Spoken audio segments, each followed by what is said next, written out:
Ja mikä se joululaulu oli kanssa? Niin, no tämä Veksi ja Kassu Sydämeeni joulun teen. Niin, mikä se kohta oli? Kun yhtä puhdas itse olla voisi, siis ei kuin yhtä puhdas itse olla voisin, vaan kun yhtä puhdas itse olla voisi, jotta se rimmaa täytenä voisi, soisi.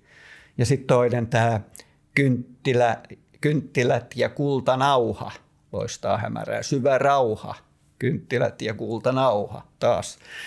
Täydet riimit. Ja mä muuten kirjassa sitten käytän nimitystä täydet riimit, enkä nimitystä puhtaat riimit, koska eihän tämä ole mitään arvottamista, vaan niin kuin kaikki riimit on yhtä hyviä, mutta riimi on niin kuin rahaa, että sen arvo riippuu siitä, mitä sillä saa.